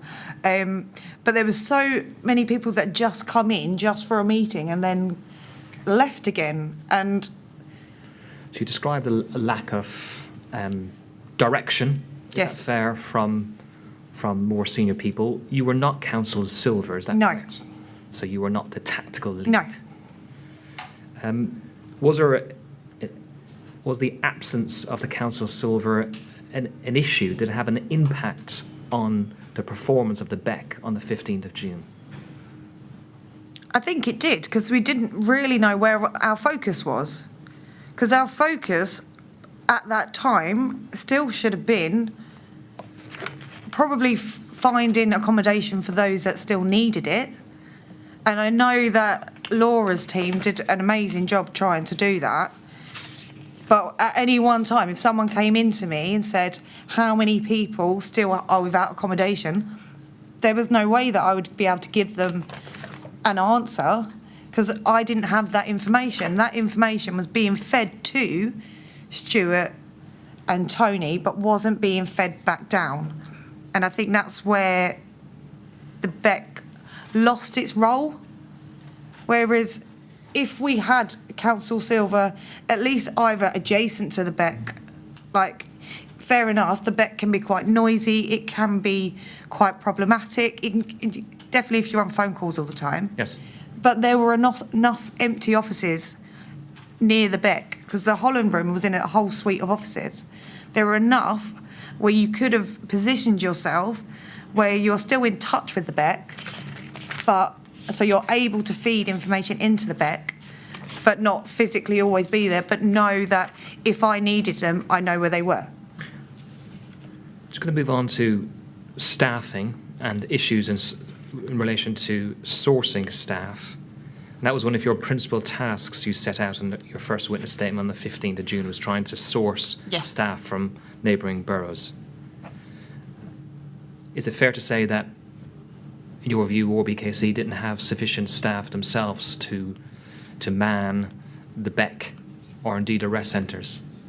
We definitely didn't have staff to man rest centres. We did have the housing and adult social care officers. Those we did have. But what we didn't have was what the role the British Red Cross does. That was where we lacked in staffing of a rest centre. In terms of the Beck, I think we exhausted our staff because we had such a small pool to pull in from anyway. I think we exhausted it by the night of the 15th, which is why I think Louise was called in Yes. to help with the overnight. And it wasn't until Louise came in that the Beck started doing what probably a Beck should. So these staff issues were building during the 15th of June. I think you used a phrase in your Project Athena interview that your Beck staff were dead on their feet by then. Yes. Because some, like me, had worked day shifts and long hours as well. And David Curry was not there during the day on the 15th of June. You were having contact with Tony Redpath at times and Nicholas Holgate. And was there any discussions with them regarding perhaps seeking assistance from other local boroughs or activating the London Local Authority Gold? There was, after, I think it was the 11 o'clock SCG meeting on the 15th. Yes. Again, the recovery was, because we're now day one from the fire, so it should be the local authority starting to take control. The main issues that were left are the people, are the response to the people. So we were the ones that were responsible for them, and we were the ones that had the ability to be able to sort that. So that should have been when we had taken control. We were in no position to take control, not through lack of experience. I think our housing team and adult social care team, they were slowly running out of staff and slowly running out of energy, I think, but they kept going. But I think where we really, really lacked is probably lack of strategic overview, mainly from the directorate that I worked in, the Corporate Services Directorate, I think that's where we lacked both experience, skills, and I think overview of how serious it still is. Even I think day 2, it still wasn't recognised, which is why I said we're not going to cope. Also, the Beck staff would never have kept going. Okay, pause there. Again, a lot in there, and I want to ensure I understand and your evidence.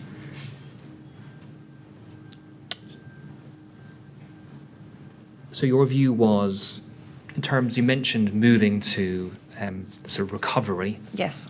where the local authority would take charge, and it was already the next day. In general terms, from your experience in that field, would you expect by the second day that it moved from response to recovery? Yes, because all the impacts were recovery. So one of the Beck's main thing was the waste clearance and trying to clear the site, and again, that's a recovery phase. Okay. Let's look at paragraph 37 of your statement, which we have open, but if you could scroll down, please. It's on page 8.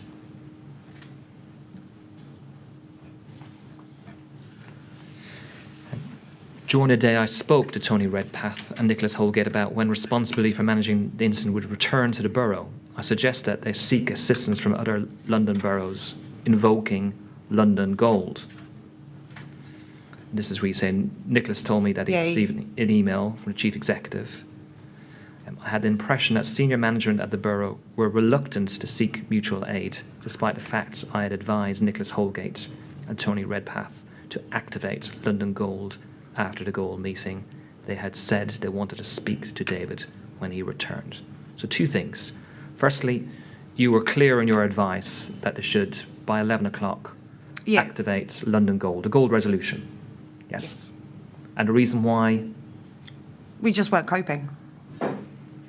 Or able to cope going forward? No. And you set out your impression that they were reluctant to seek mutual aid / or activate the London Gold resolution. And why did you form that impression?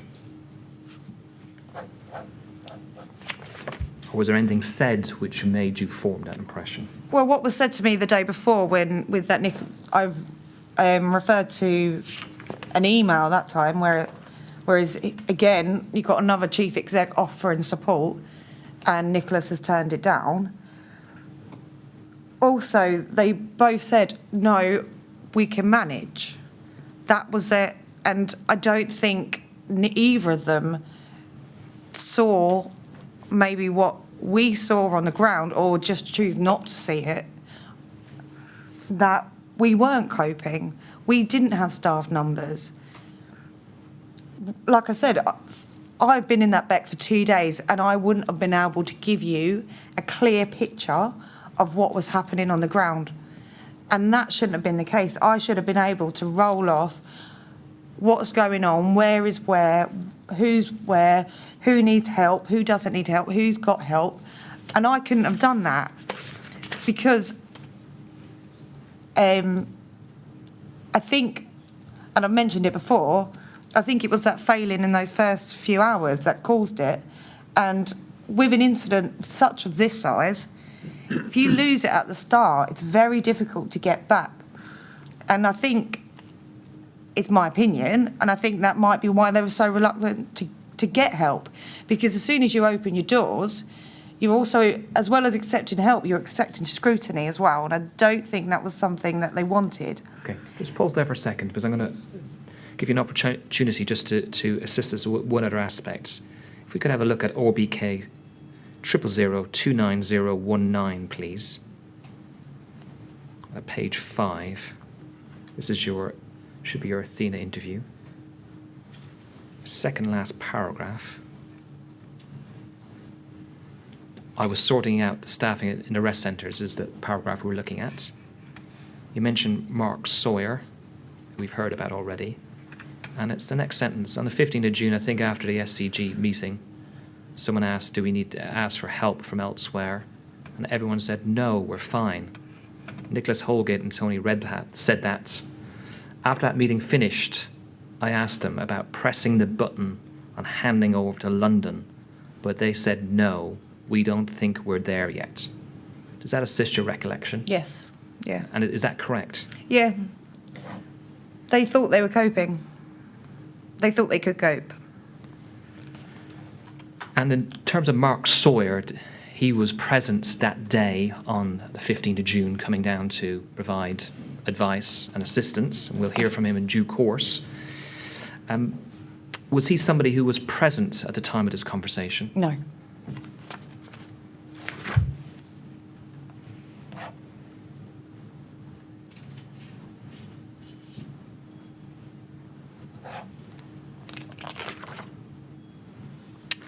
Whilst we have this open, perhaps we could look at, there's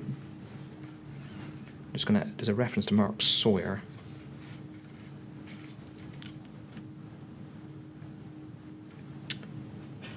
In fact, it's just above what we've been looking at.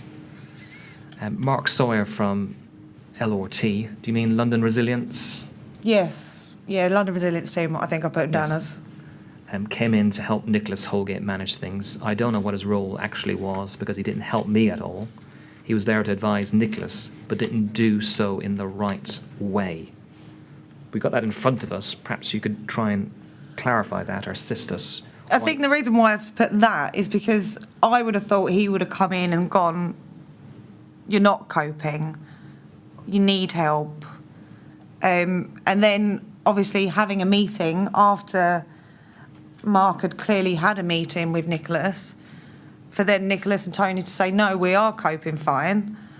That's where that's come from. I would have thought he would have come in, looked around. I know in evidence yesterday it was noticed that he did say that the BEC was failing. And if the BEC was failing, why didn't he push further on us seeking more help? Well, we can explore that in due course, but you've expressed your opinion there.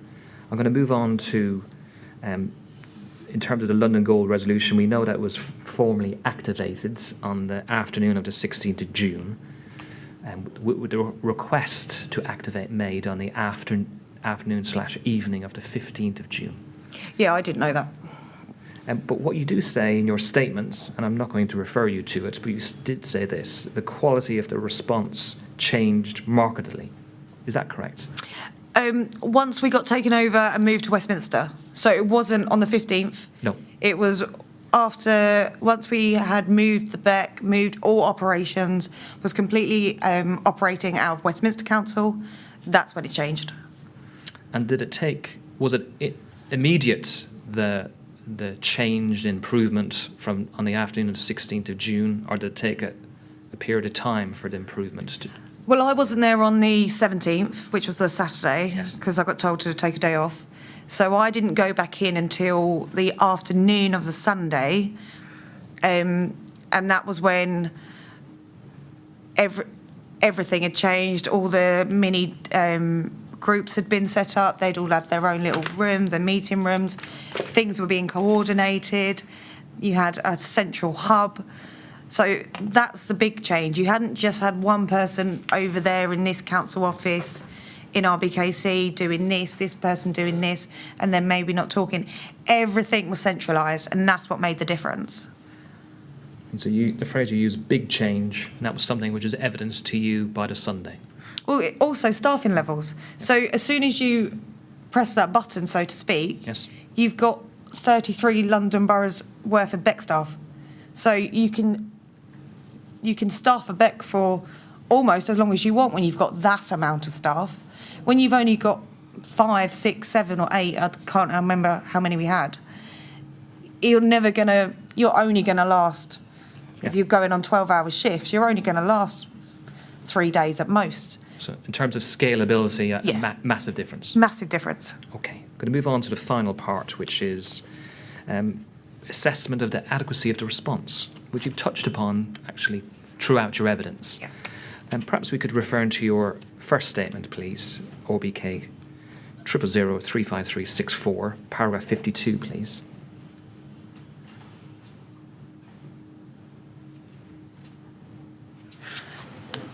And it's the heading which is in your statement.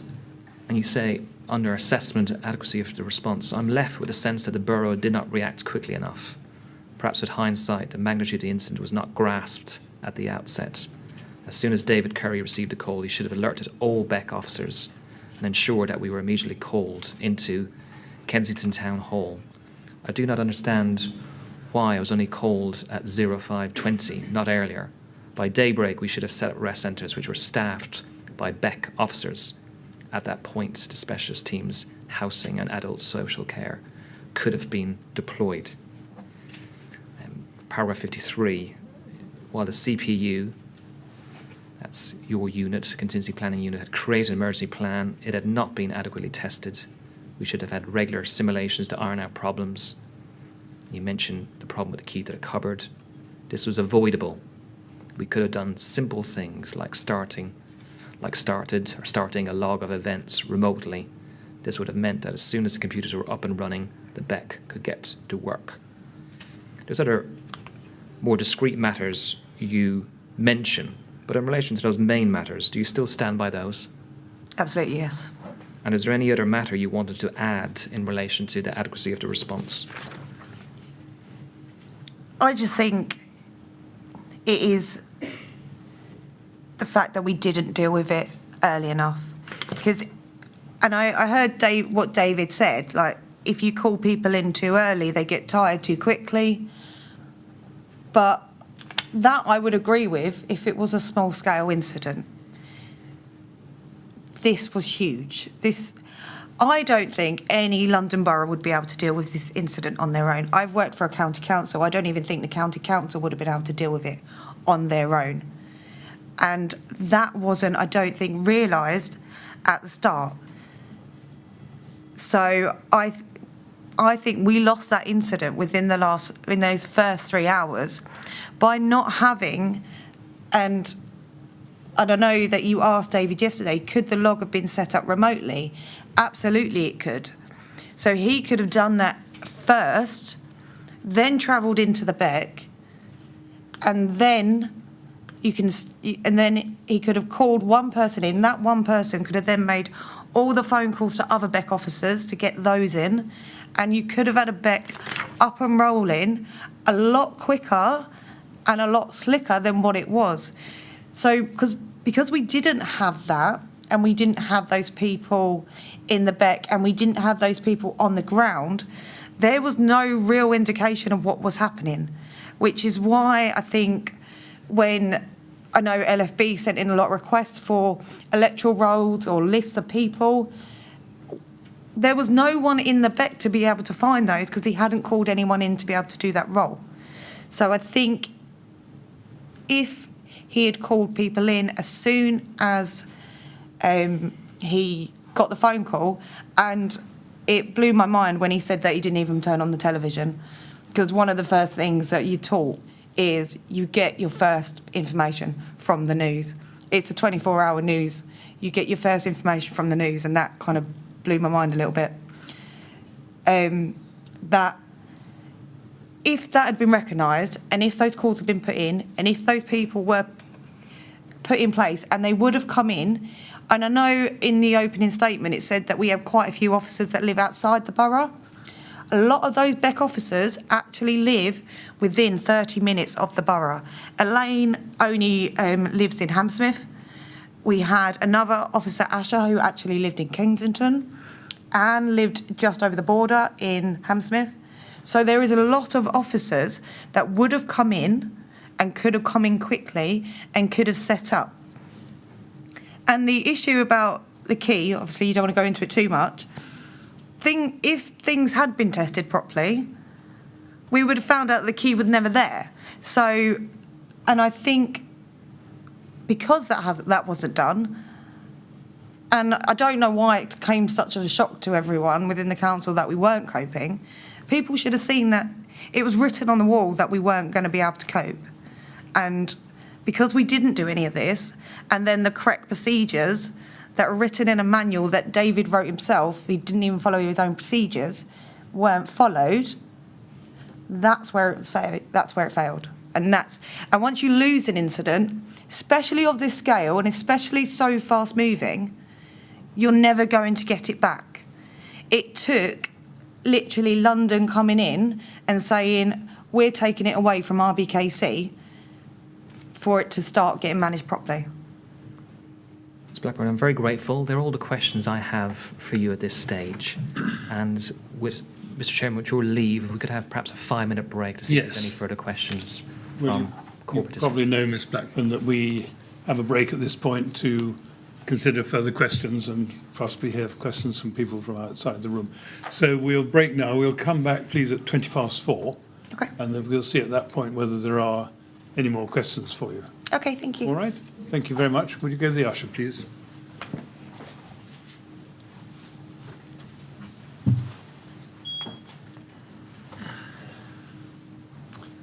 I'll say 4:20 then. If you need more time, which I think unlikely, you can let us know. Thank you. All right? Thank you very much.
Would you ask Miss Blackburn to come back in, please?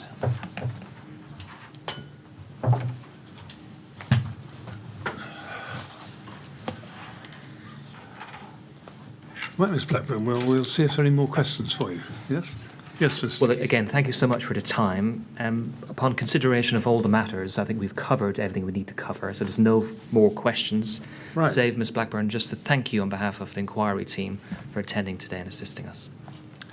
And it's right that I should thank you very much on behalf of all three of us on the panel for coming here to give your evidence. It's always very helpful to get different angles on the same set of circumstances, and so we've learned a lot from hearing you. So we're very grateful to you, and thank you very much indeed.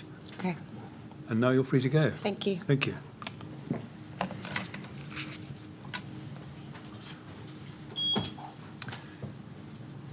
Yes, Mr. Keating, well, that's it for the day, I think, is it? It is. Thank you very much. And Monday, I believe, being a bank holiday, We're not sitting. we will not be sitting, certainly we shall not be sitting, and we shall resume hearing evidence on Tuesday of next week at 10 o'clock, Yes. when there'll be another witness for us to take evidence from. Yes, that's correct. Good. Thank you very much. Thank you. Well, thank you all very much. 10 o'clock Tuesday of next week, please. Thank you.